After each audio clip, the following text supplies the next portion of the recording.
Doctor, follow-up segment tonight. Will legalizing pot put the pushers out of business? Colorado's ground zero for the experiment. According to an article by the Washington Post, the black market for pot in Colorado has not taken a hit. In fact, it's flourishing. For those who thought legalizing marijuana would eliminate or at least cripple the black market, think again. Yeah, it's actually benefited the black market. Prices are going up. Like, it was plummeting for years. Like, since 2009, they were going cheaper and cheaper and cheaper until January. That's when all the dispensaries that went recreational skyrocketed in price. So it's pushing the locals back to the streets.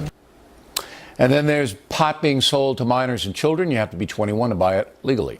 Joining us now from Richmond, Virginia, Tina Griego, the Post reporter who wrote a story about pot sales. What is the headline of your story, Ms. Griego? Well, I think I'd use the words of Junior, who is the pot black marketeer that you heard on that clip. And he said, people say money doesn't grow on trees. They're lying. The black market is, in fact, in these infant days of pot legalization, retail pot legalization in Denver is flourishing. All right, and that's because it's cheaper to buy it on the street than it is in the stores, correct, with all the taxes that the state applies to it?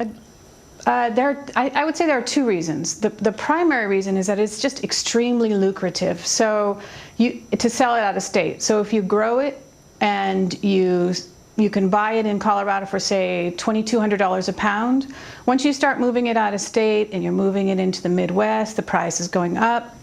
The farther that you travel to the east, the higher the price is, so that you can double your money. So all right, that's so you're one. saying that people buy it legally in Colorado, and they can also grow a certain amount of plants, and then they package it and sell it to people or take it themselves out of state to make a profit.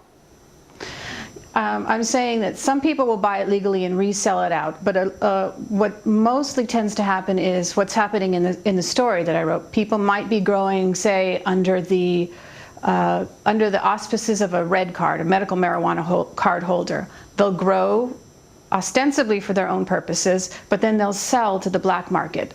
The person that you heard in that clip is a broker. So somebody will contact Junior and say, I've got 5 pounds, I need to move. Junior finds somebody from Oklahoma who's interested, and boom, it moves out of state. So that's one thing. Law enforcement will say that what is happening is that the illegal market is flourishing beneath the cover of the legal market. Got it. Now, we found out in Los Angeles and San Francisco, when there was a proliferation of medical marijuana in California, that hardcore drug addicts addicted to heroin, methamphetamines, things like that, were going in, getting the marijuana medical card, then taking the pot out and selling it to minors. And they made a lot of money to support their habits to buy the harder drugs. And I believe that might be happening in Colorado as well. If it is, I didn't find any evidence of that in my reporting. Did you look for it? No. What I went to Colorado for was really, and again, I was kind of returning to home territory since I'd worked there for about 12 years.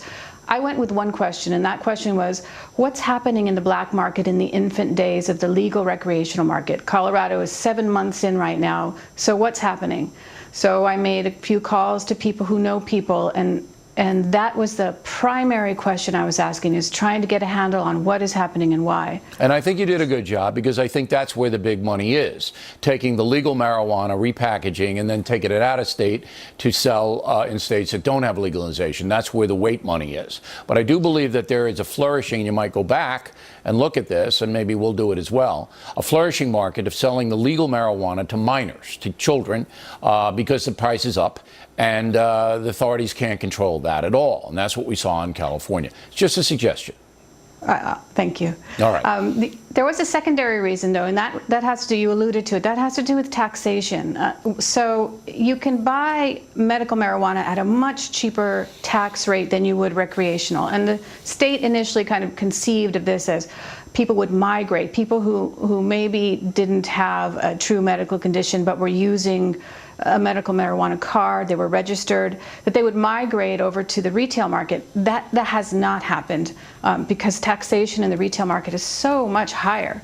So what you've seen is actually, in fact, the number of red card holders go up. Okay, so the people buying medical marijuana for conditions aren't participating in the black market by crossing over. Interesting. All right, Ms. Griego, we appreciate your reporting, and we will follow up